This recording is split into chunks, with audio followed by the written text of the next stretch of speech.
10 taon sa nayon, sinundo ng Bentley ni nanay.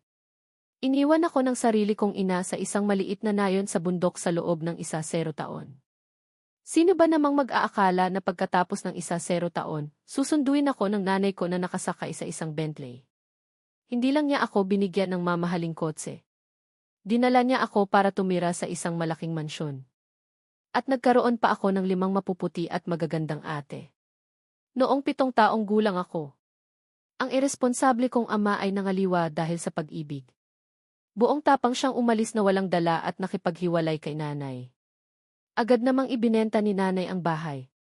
Iniwan ako sa isang matandang lalaki sa probinsya na nagpapalipas ng kanyang katandaan.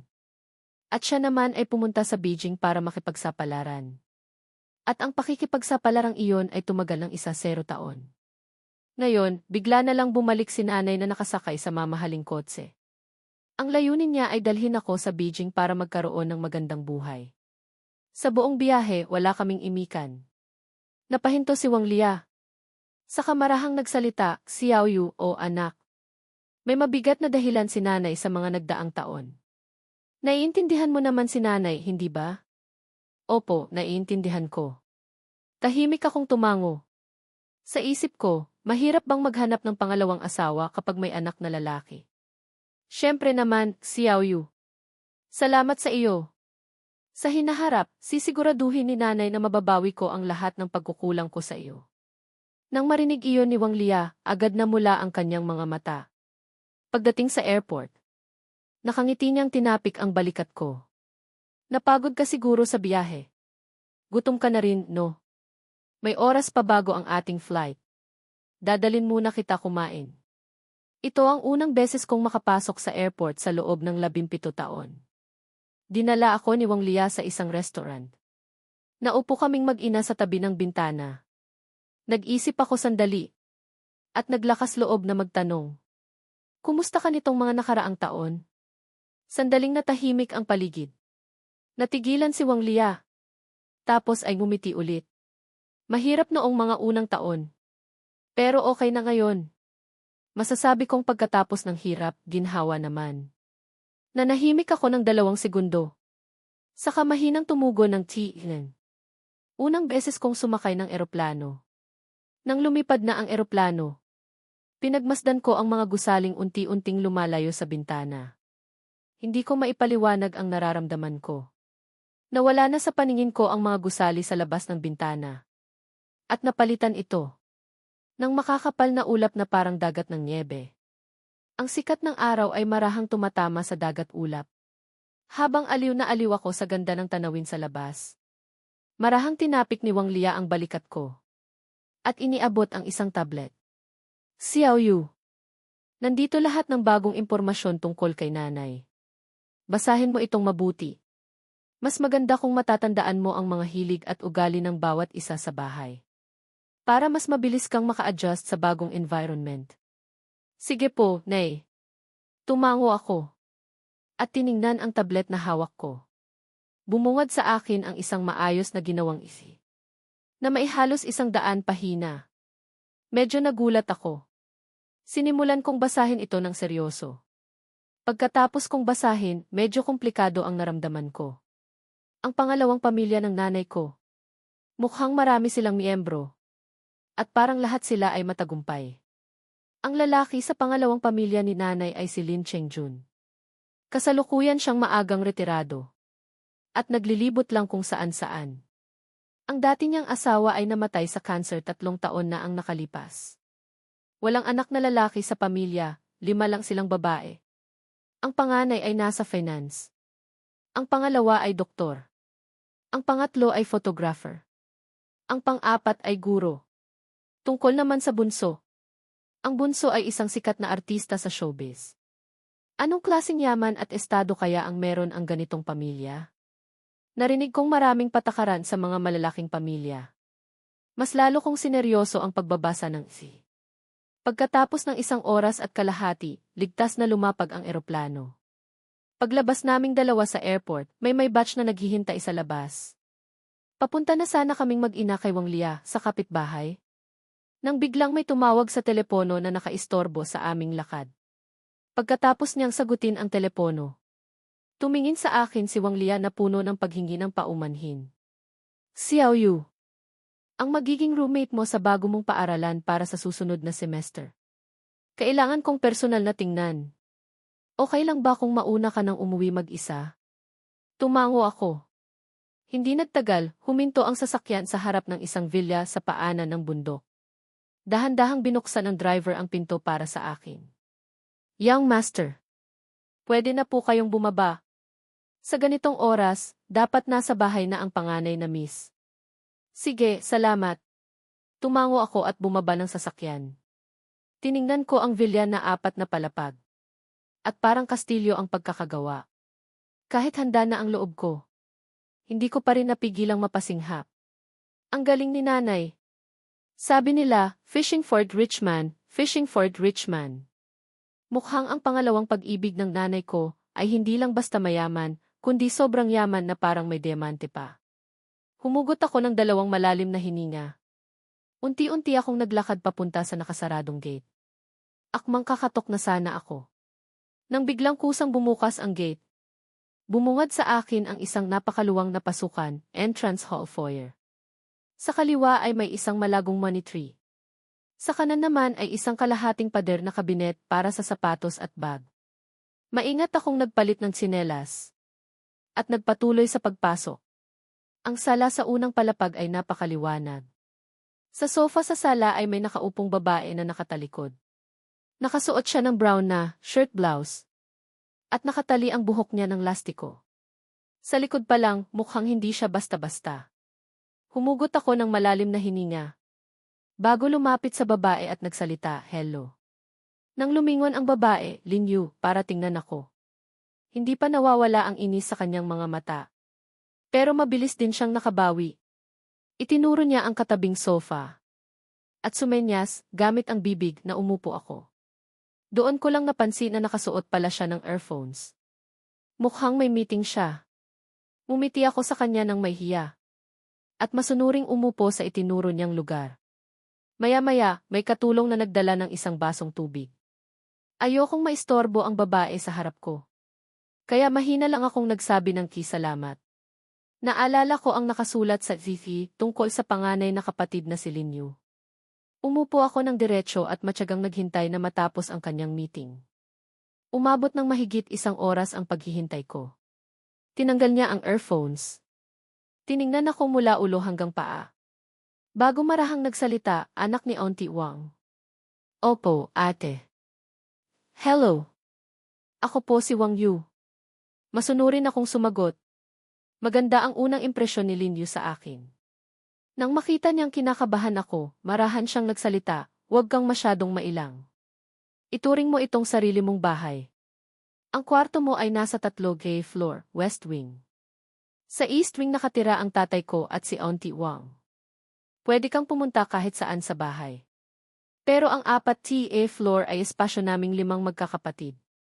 Kung walang importanteng gagawin, iwasan mong umakyat doon. Naiintindihan ko po. Hindi ako naglakas loob na mag-relax. Paano ba naman, ang aura ng babaeng ito ay parang 2 metro at 80. Nakaka-intimidate talaga. May meeting pa ako mamaya para sa hapunan. Malamang ikaw lang mag-isa. Kung ano ang gusto mong kainin, ipagluto mo na lang sa katulong.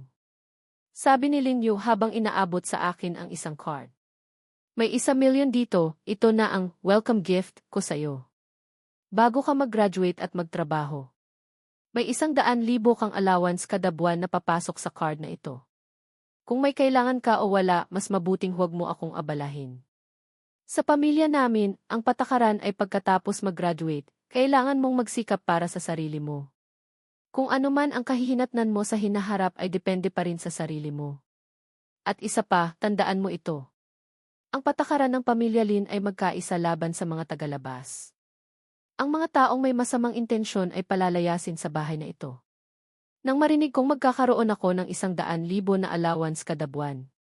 Kumabog ang dibdib ko. Ang biglaang yaman na dumating sa akin. Ang una kong reaksyon ay hindi tuwa, kundi pagkalito at kaba. Dahan-dahan akong umiling. Ate, huwag po kayong mag-alala. Kilala ko po ang sarili ko. Swerte na po ako na nakatira dito. Hindi ko po matatanggap ang perang ito. Ang pagiging tapat, masunurin at hindi mukhang pera. Ay nagustuhan ni Lin Yu. Ang magandang babae na may malakas na aura. Ay bahagyang umiti. Simple at direkta. Hinila niya ang kwelyo ko. At isinuksok ang card sa bulsa ko sa dibdib. Bata, magaling ka. Pero ngayong pumasok ka na sa pamilya Lin, isa ka ng Lin. Kung wala kang pera, paano mo palalawakin ang iyong kaalaman at pananaw? Kung nahihiya ka talagang gastusin ang pera ko. Magkaroon ka ng ambisyon at ibalik mo sa akin ng doble sa hinaharap. Pagkasabi noon, tumalikod siya at pumunta sa elevator.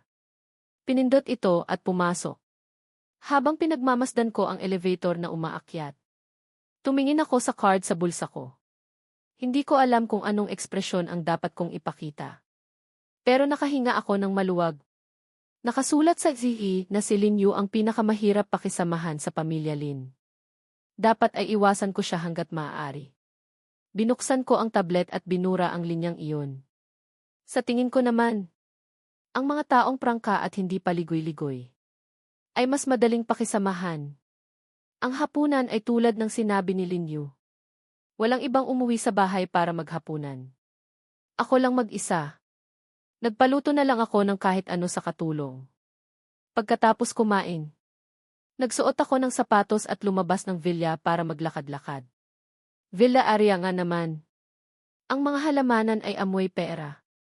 Habang naglalakad sa kalsada, humuhuni ako ng isang hindi kilalang kanta. Malapit na ako sa isang artificial na lawa. Nang biglang may lumitaw na isang ragdoll cat. At hinarangan ang daan ko. Meow, umupo ang ragdoll sa harap ko. Tumingala at muling nagmeow. Parang nagpapalambing. Umupo ako at inilagay ang kamay ko sa ulo ng ragdoll. Hindi lang ito umatras. Bagkus ay ikinuskos pa nito ang ulo sa palad ko. At muling nagmeow ng may paglalambing. Doon ko lang napansin na may nakasabit na maliit na gintong plaka sa liig ng pusa. Nakasulat sa plaka ang pangalan nito. Munting nilalang. Ang pangalan mo ay Zhao Taohua, tagahatak ng pag-ibig romansa. Miyot humiga ang ragdoll sa sahig. At ipinakita sa akin ang bilugan nitong tiyan. Nagpapahiwatig na pwede ko pa siyang himasin. Pagkaraan ng ilang sandali, may narinig akong isang nag-aalalang boses ng babae sa di kalayuan. Zhao Taohua, saan ka na naman pumuslit? Napahinto ang kamay kong humihimas sa pusa, tiningnan ko ang munting nilalang sa harap ko, at hindi napigilang mapangiti. Talagang pumuslit lang ito. Hindi ka pa babalik sa amo mo? Nang makita kong huminto ako. Medyo nainis ang ragdoll cat, tumayo. At umikot-ikot sa akin. Parang gustong-gusto akong dikitan. Maya-maya, isang babae ang lumitaw sa aking paningin. Nakasuot siya ng isang pink na malambot na pajama na may disenyo ng malaking puting kuneho. At kakaibang kidaw-daw, shoes, uri ng flat shoes, ang suot niya sa paa. Ang cute niya habang tumatakbo. Siya ba ang amo mo? Hindi ko napigilang mapangiti. Lumingon si Zhao Taohua at marahang nagmeow. Tapos, sa harap ko. Ang pusang kanina pa umiikot sa akin. Ay biglang bumagsak sa harap ko. Hindi gumagalaw. Ang biglaan ng pangyayari. Ay medyo ikinagulat ko. Ang munting nilalang ay hindi gumagalaw. Parang bigla na lang nahimatay. Habang papalapit ang amo ng pusa. Medyo tuliro akong tumingin sa maganda nitong mukha. Ano kanina lang okay pa siya. Alam ko. Kuya, huwag kang kabahan. Marahang kinuha ng babae ang pusa mula sa akin.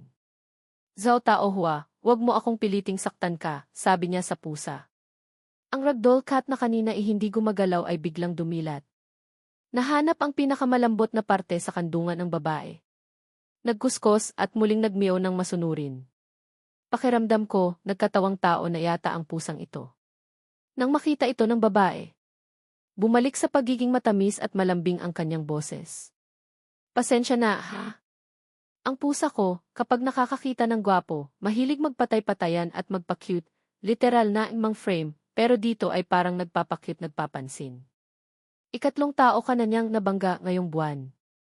Pusa, nagpapakute. Ito talaga ang unang kakaibang bagay na nakita ko pagdating ko sa syudad. Napangiti ako ng may hiya. Okay lang. Ang importante, okay siya. Hinimas ng babae ang pusa at kinuha ang cellphone mula sa bulsa. Gabi na. Kunin ko na lang number mo. Para mailibre kita ng pagkain bilang pasasalamat sa ibang araw. Wala naman siyang nagawang masama sa akin. Huwag ka nang mag-abala. Wala sa akin ang cellphone ko. Isa pa, nagkataon lang naman kaming nagkita. Malamang hindi na kami magkikita ulit. Hindi naman nainis ang babae sa tapat ko. Isinuksok niya ulit ang cellphone sa bulsa at matamis na ngumiti. CJ. Ako si Lisisi. Nakatira ako sa building 7. Kung may kailangan kang tulong, pwede mo akong puntahan. Nagpakilala na siya. Parang hindi maganda kung hindi rin ako magpapakilala. Sumunod ako sa sinabi niya. Ako si Wang Yu. Nakatira ako sa building 3. Pero ang humingi ng tulong sa babaeng nasa harap ko. Mukhang hindi mangyayari iyon. 10 taon na akong malayo sa mga magulang ko. Natutunan ko ng mabuhay ng mag-isa at hindi umasa sa iba. Gabi na, mauuna na ako. Sa ulitin. Sige, sa ulitin. Tiningnan ko siyang tumango. Mukhang bagong ligo lang si Lisisi kaya siya lumabas. Basa pa ang buhok niya at tumutulo. Nang akma na akong tatalikod. Muling nagkuskos si Zhao Taohua sa kandungan niya. At natanggal ang pinakataas na buttons ng kanyang damit na hindi maayos na naisara. Hindi ko agad naiwasang tumingin. At ang maputi at magandang balat sa ilalim ng kanyang lig, humorous one neck, malamang typo at dapat elegant one neck, ay bahagyang nasilayan ko. Biglang namula ang mukha ko. Dali-dali kong inalis ang aking tingin. Pagpasok ko ulit sa villa. Ang balak ko sana ay kumuha lang ng tubig at umakyat na agad sa taas. Pero napansin ko sa gilid ng aking mata na bukas ang ilaw sa kusina. Lumingon ako at pumunta doon. Sa kusina. Kumukulo ang tubig sa maliit na kaldero. At maraming tilamsik ng tubig ang nasa kalan. Si Lin Yu ay nakakunot ang noo. Isang kamay ang nakahawak sa kanyang tiyan. At isang kamay naman ang maihawak na tablet, pinag-aaralan kung paano magluto ng lugaw. Ate, may maitutulong po ba ako? Nang makita ako ni Lin Yu, natahimik siya ng ilang segundo. Sa kamarahang tumingin sa akin. Marunong ka bang magluto ng lugaw? Opo, pero baka hindi kasing sarap ng luto ng katulong. Nilampasan ko si Lin Yu. Kumuha ako ng isang takal na bigas, hinugasan at isinalin sa kaldero. Naghiwa rin ako ng ilang shiitake mushroom at ham. Nagdagdag ng kaunting toyo at asin. Bago hanguin, naglagay ako ng 2 pirasong gulay. Pinatay ko ang apoy, isinalin ang lugaw sa mangkok, lahat ay mabilis at maayos. Inilapag ko ang mangkok sa counter sa harap ni Lin Yu. Marahan akong nagsalita, kain na po kayo. Salamat. Siguro dahil hindi maganda ang pakiramdam niya. Ang Lin Yu ngayon ay mukhang mas madaling lapitan kaysa noong una kaming magkita kaninang hapon. Marahan siyang sumubo. Hinipan ng ilang beses at tinikman. Masarap naman. Kusa siyang nagpaliwanag sa akin. Ayokong may ibang tao sa bahay kapag gabi. Ang katulong ay nakauwi na sa ganitong oras. Sanay akong hindi kumakain ng hapunan. Hindi ko inaasahan na biglang sasakit ang tiyan ko ngayon. Marahan akong tumango. Nag-isip ako sandali. At nagbigay pa rin ng paalala, kailangan po talaga ang 3 beses na pagkain sa isang araw. Dapat po kayong kumain ng hapunan, ate. Napahinto ang kamay ni Lin Yu na maihawak na kutsara. Tapos ay nagpatuloy sa pagkain ng maliliit na subo. Habang hinihintay kong matapos kumain si Lin Yu, nagpainit ako ng 2 basong gatas. Nang matapos siya, iniabot ko sa kanya ang 1 basong gatas. Para po kumalma ang tiyan niyo. Ate, uminom po kayo ng isa bago umakyat. Salamat. Tinitigan ni Lin Yu ang baso ng gatas ng ilang segundo, saka tumingin sa akin. Medyo komplikado ang kanyang tingin. Pagkatapos, umakyat na ako sa aking kwarto. Sa pagkakataong ito, si Lin Yu naman ang naghatid sa akin ng tingin hanggang sa makapasok ako sa elevator. Inilapit niya ang gatas sa kanyang bibig at uminom. Bahagyang umiti si Lin Yu. Ang pakiramdam na may isang di munting nilalangki sa bahay. Mukhang hindi naman pala masama. Kinabukasan ng hapon ko nakita si Wang Lia. Pagbaba ko pa lang, nakita ko si Wang Lia na nakangiti. Kasama ang katulong na nagbubuhat ng maraming bag papasok sa sala sa unang palapag. Nang makita ako ni Wang Lia, lalo pang lumawak ang ngiti sa kanyang mukha. Xiao Yu, sakto ang dating mo. Halika, tingnan mo ang mga bagong bili ni nanay para sa'yo. Marahan akong tumango at umupo sa sofa. Sinimulang buksan ni Wang Lia ang mga bag. Ang tungkol sa eskwelahan mo, naayos ko na. Ito ang pinakamagandang pribadong high school sa Beijing. Ang mga guro dito ay pawang magagaling. Masyadong malayo ang eskwelahan sa bahay. Kaya binilhan kita ni nanay ng isang unit malapit sa school district house. 5 minuto lang ang lalakarin mo pababa para makarating sa building ng classroom. Pwede kang matulog ng mas mahaba. Para maganda ang gising mo at makapag-aral kang mabuti. 1 linggo na lang bago magpasukan. Binilhan kita ni nanay ng ilang gamit sa pag-aaral. Gusto ko sanang sabihin na hindi na kailangan. Magaling ako sa klase. Ang mga aralin sa grade 12 ay napag-aralan ko na rin noong mailibreng oras ako. Kahit 1 taon pa akong mag-grade 12. Walang problema para sa akin ang pumili ng kahit anong unibersidad sa bansa. Pero nang makita ko si Wang Lia na ganito kadetalyado sa pag-aasikaso, hindi ko na nagawang pigilan siya. Ang pagmamahal ng ina na matagal nang nawala. Kahit na sa loob-loob ko ay hindi ko ito kailangan.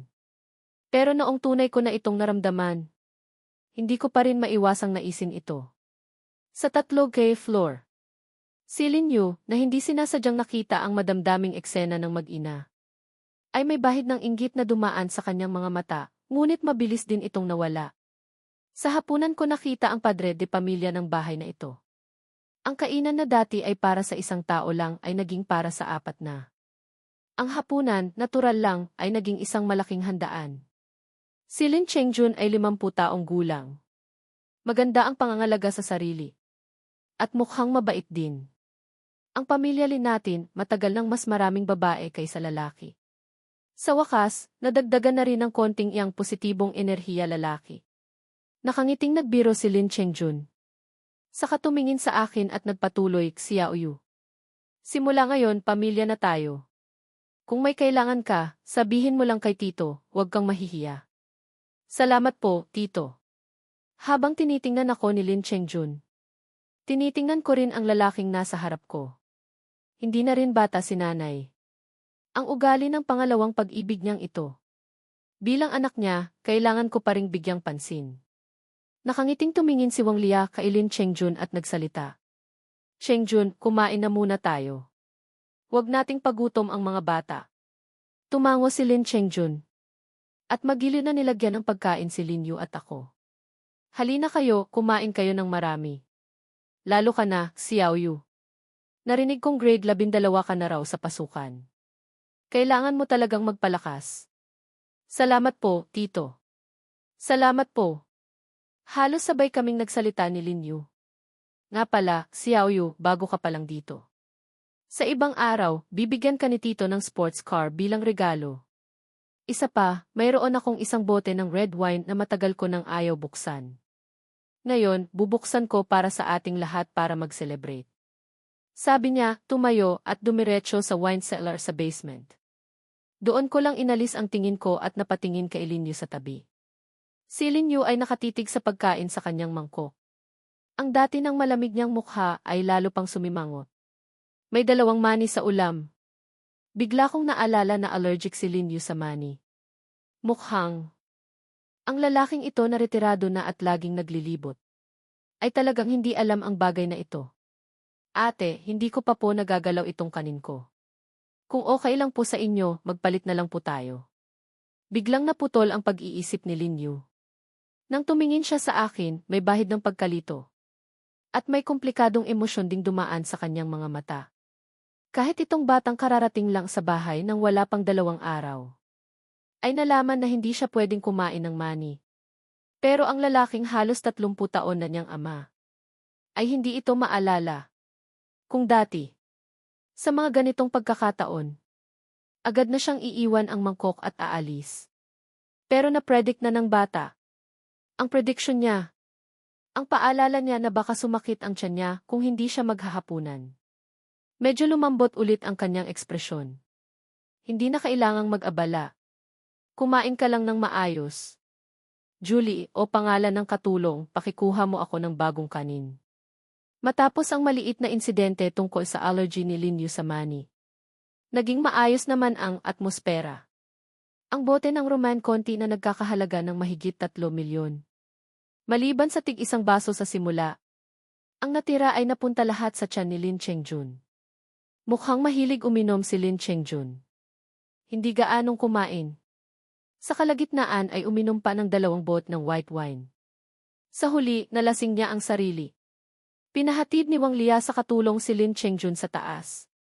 At hindi na bumaba. Ang malaking dining room ay naiwan na namang kami lang ni Lin Yu. Hindi gaanong kumain si Lin Yu at mabilis na huminto. Tiningnan niya ako na abala sa pagkain. Matagal siyang natahimik. At hindi napigilang bahagyang itaas ang kanyang labi.